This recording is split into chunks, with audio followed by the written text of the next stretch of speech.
Hello guys, welcome back to my vlog and I'm Za and this is Za Canada channel. And today we have a new episode and in this episode isip lang ako kasi this came from an actor na hindi ko akalain na may mga inspiring thoughts din pala. And actually, he is already a pastor. He is Pastor Joros Gamboa, 'di ba?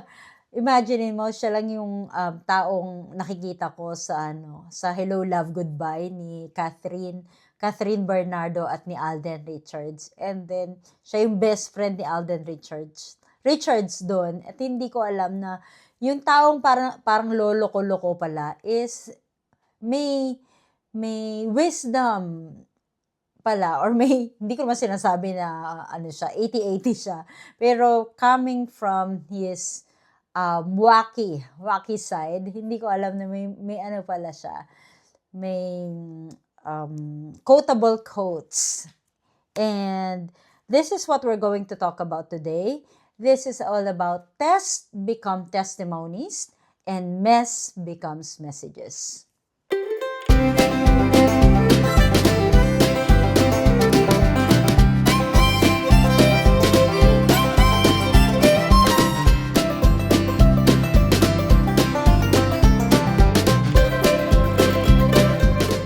Thank you nga pala sa mga nag-subscribe sa akin lately. I really do appreciate it from the bottom of my heart. At dun sa mga nag-comment at dun sa mga nagsasabi na they are being enlightened in this channel. Thank you so much. I really appreciate it. Like and share and comment lang po kayo. Kahit ano pa po yan. Babasahin ko yan and I will try my best to comment back or to reply po sa inyong lahat. Okay? And going back to our topic. So, alam mo yung simple na, once again, test becomes testimonies and mess becomes messages. I watched this from Tony Talks. Ayan, napanood ko siya sa isang video ni Tony Gonzaga. Pala ano rin kasi ako, pala watch din ako ng mga ganyang videos. And I feel inspired dun sa mga napapanood ko o yung mga napapakinggan ko, especially kapag nagluluto ako or naglilinis ako ng bahay. Normally nakikinig ako ng mga vlog. And that keeps me going and that keeps me motivated. So ito yung simpleng quote na may malalim na meaning. Yung mga test na pinagdadaanan mo ngayon, hindi yan forever. Magiging testimony mo yan. So imaginein mo, di ba? Ang dami mong pinagdaanan sa buhay. Pero eventually, one day, after a few weeks or after a few years, it will become your own testimony. It will become your own experience that will probably brighten up another one struggles, 'di ba?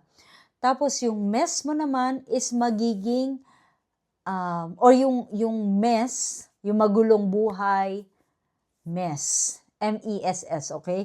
Yung magulong buhay, magulong relasyon, magulong desisyon, gagawin niya ni Lord na mga message. There is this Facebook post na ginawa ko nung in-upload ko yung bagong profile picture ko. And sinabi ko dun sa post na yun is, I'm so proud of myself on those days that I thought that I couldn't. Diba? These are some of the messages na kung hindi mo pala pinagdaanan yun, then you won't be able to share anything for today. Diba? Yung sa tingin mo na mga bagay na kala mo makakapagpasuko sa'yo. Well, one example, this is not all about immigration, but there is this condo na binayaran namin like for 2 years yata or more than 2 years. And then suddenly hindi na namin natuloy dahil for some reason we were misled. We were um, paano ba sasabihin? Um, Hindi sa'min sinabi ng makatotohanan kung ano yung mangyayari, like after 2 years, if you buy this condo, then you have to do this, you have to do that. All we were told is when you make a deposit of this amount, and if you are able to finish the deposit in 2 years, then we could use that deposit that you make in this condo and use that as a collateral. Yun yung sabi sa amin, which is not true. And again, part of this probably is also our fault, and we didn't make our own due diligence as well. Hindi kami nag-research muna kung ano ba ang patakaran ng mga bangko when it comes to house financing or bank financing. And ang laki ng pera. Ang laki ng pera na nakuha sa amin. But at that time, I suffered sleepless nights kasi nga sobrang nanghihinayang ako dun sa pera na naibayad namin. Tapos mawawala na lang. Tapos parang nasayang lahat yung effort namin ng 2 years, and then yun pala parang kakainin lang nung kumpanya or nung developer, 'di ba? And these are one of the tests or testimonies that I can share that eventually after a few years it will teach you a lesson na bakit nga ba nangyari to? Bakit nga ba nangyari sa yung struggle na yan or yung problem na yan? Bakit mo kailangang pagdaanan yan? And this is one of the stories that I can share, that I can proudly share that we've gone through or that we have overcome. Life lessons. So, yung life lesson na tinuturo sa atin ng quote na to is hindi ka pinaparusahan. You are not being punished. Pinaproseso ka. So, you are being undergone into a process. 'Di ba nga, yung isang kutsilyo, 'di ba? Before naman siya tumalas at magamit mo sa isang kusina, pagdadaanan niya yung napakahirap na proseso na pagpupukpok sa kanya, pag-iinit sa kanya hanggang maihulma siya sa pagiging kutsilyo niya. And ganyan din yung tao. There is this thing we call process. Training yan. Inihuhulma tayo dun sa maaari nating kaharapin in the future. Just like what happened in that condo that we had.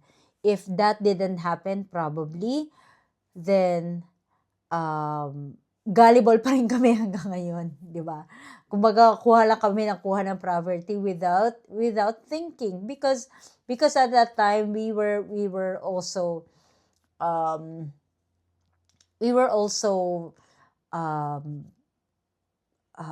would like to invest. Sino ba naman ang ayaw mag-invest, di ba? Yung parang pag in-invest mo, eventually it will make you gain more money. Parang syempre pag may kondo ka, may matitirahan ka na, may sarili kang bahay. Kapag umuwi ka ng Pilipinas, may matutuloyan ka na, 'di ba?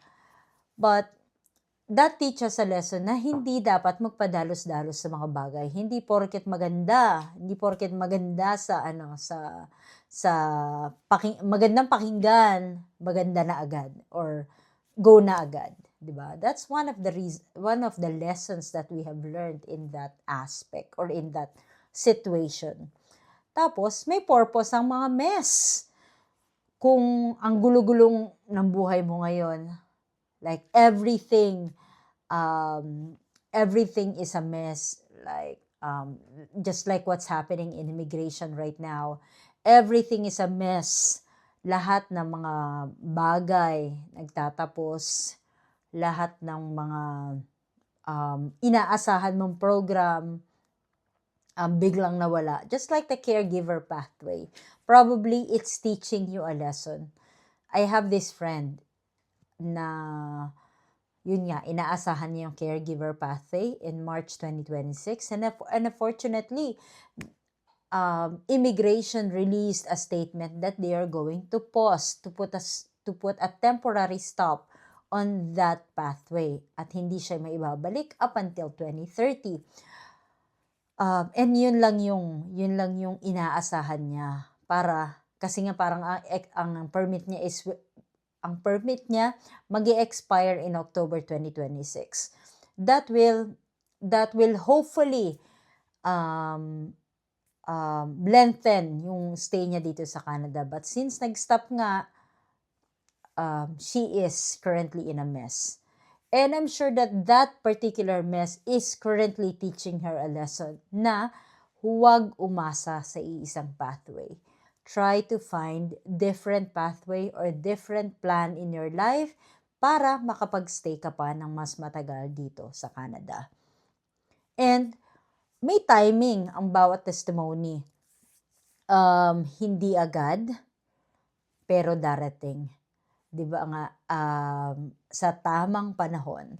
So everything that's going, that every struggles or kung ano man yung mga pinagdadaanan natin ngayon, bago pa natin makamit ang mga pangarap natin, it is part of the plan. May sinasabi nga tayo, di ba, na trust the process. If we trust the process, when we look back into it, we have something to share. Di ba? Mga bagay-bagay na nakamit natin sa buhay natin na napakabilis lang. Minsan, ang bilis niyang maglaho. Pero, pag yung bagay ay pinaghihirapan natin, we treasure it, we keep it, and we put it in our hearts. Just to let you know, God never wastes pain. Yung iyak mo sa gabi, magiging smile mo yan pagdating ng umaga. Magiging lakas mo yan sa pagdating ng umaga. So balang araw, ikaw na yung mismo magsasabi, grabe yung mga pinagdaanan ko. 'Di ba? Pero ito pala yung magiging dahilan. Ito pala yung magiging result. Kaya ako pala pinagdaanan yung mga yun. And kung ikaw yung tipong tao ngayon na may pinagdadaanan ngayon, comment below that this test is going to be my testimony in the future. I-claim mo yan. I-manifest nating lahat yan. Okay? At hindi ka nag-iisa. Lahat tayo, lahat na nakikita mo dyan sa social media na tawa ng tawa o traveling, lahat ng tao may pinagdadaanan na problema. Hindi nga lang talaga nila pinopost lahat o hindi lang talaga natin nakikita lahat. Okay? So, it goes back to what I have been saying na never compare yourself to others. Okay? Lahat tayo may kanya-kanyang struggles or challenges sa buhay. Okay? So, if you like this video, don't forget to like, share, and subscribe. And lumalakad dyan yung email address ko sa baba. Happy New Year sa inyong lahat at sana maging masagana ang buong taon natin ng 2026. Okay? Ayun. At laging tatandaan, hindi kailangan maraming pera, basta may peace of mind. I'll see you again next time. Bye-bye.